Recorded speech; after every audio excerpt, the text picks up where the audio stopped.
Well, it's no big surprise that plumbing is super important for our daily lives. But surprisingly, bad plumbing might have played a crucial role in the fall of the Roman Empire. No, it wasn't just the corruption, the splitting of the empire, or even the invasions of Germanic tribes.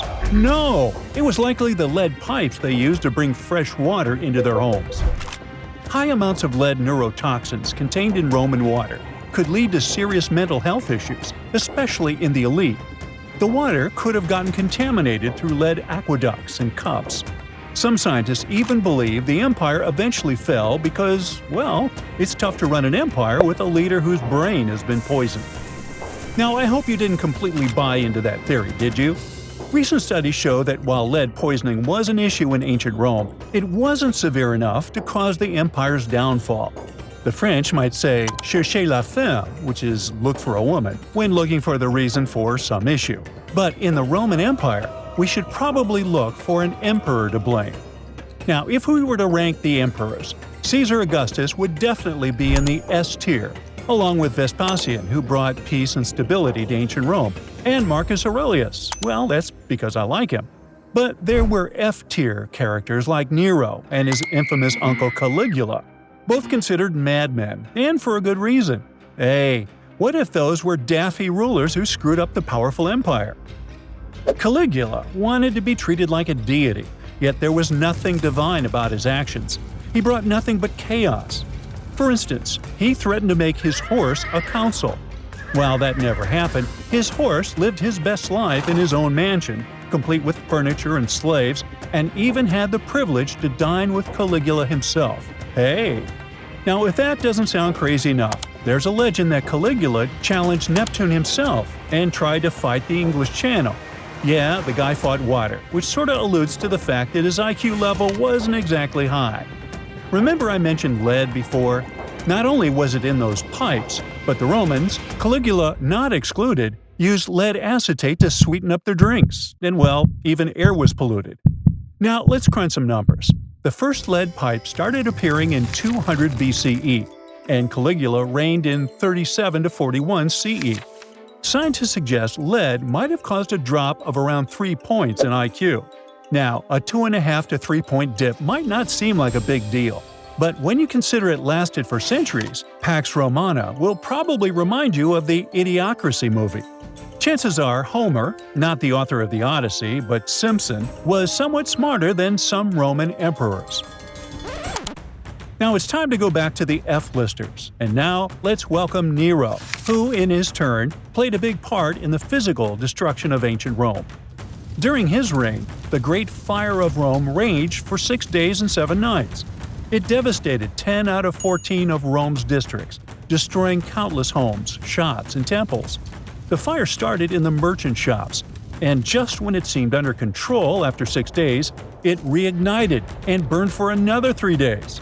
By the time it was over, 71% of Rome was in ruins. Countless Romans were left homeless. You might say, well, at least Nero provided new homes for people.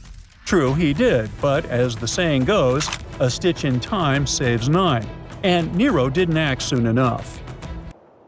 Caligula and Nero are so infamous, they become ancient Roman memes. But there's another, less famous, but equally destructive figure, Emperor Honorius. I don't even know where to begin with him, but one thing's for sure, Romans shouldn't have expected much from a 12-year-old guy who, upon taking the throne, consulted a chicken named Roma. Yes, the same name as the city. Honorius made some truly absurd decisions, but by the time he became emperor, the empire had already been in deep trouble.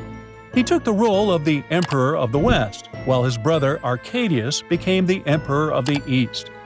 This division was a game-changer, setting the two parts of the empire on separate paths.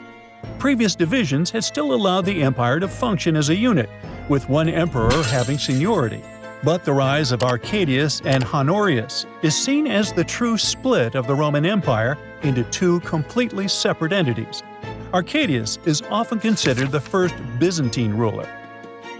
Honorius ruled the Western Empire from 393 to 423, a period when much of it was overrun by invading tribes, and Rome itself was captured and plundered by the Visigoths. After his demise, the empire managed to hang on for another 50 years until its final fall in 476 CE.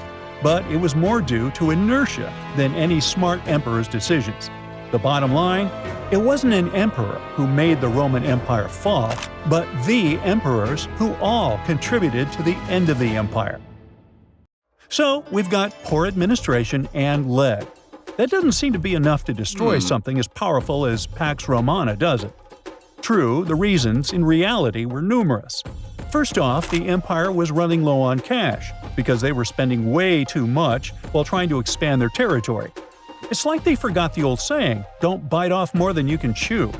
Their overspending left the imperial treasury feeling pretty empty. And guess who they decided to squeeze for money? Regular folks, duh. What? The 2nd century isn't that different from the 21st. The oppressive taxation made the gap between the rich and the poor wider, and the wealthy even fled Rome to build their own fiefdoms with blackjack and meretrix. If you know, you know. At the same time, there was a major labor shortage.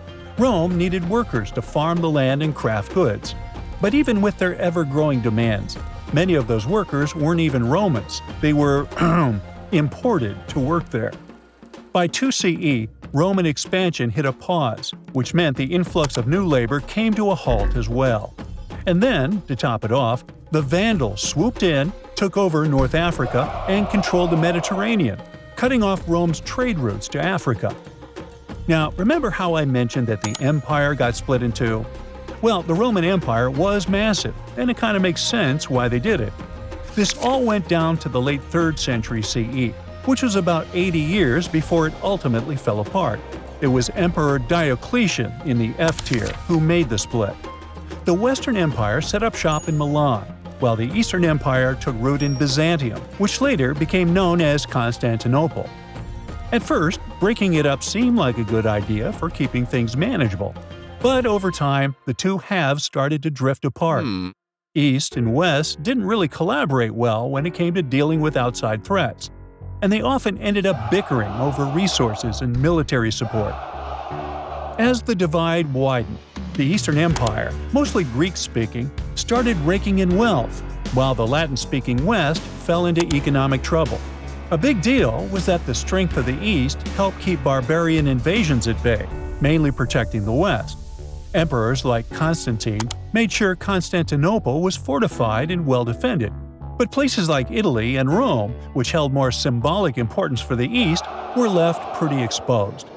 Eventually, the Roman Empire started crumbling in 395 CE, but the Eastern Empire managed to hang on for nearly another 1,000 years before getting taken over by the Ottoman Empire in the 1400s. Hey, and what do you think? Was it because of the split, bad emperors, or ultimately lead? Let us know in the comments. That's it for today. So hey, if you pacified your curiosity, then give the video a like and share it with your friends. Or if you want more, just click on these videos and stay on the bright side.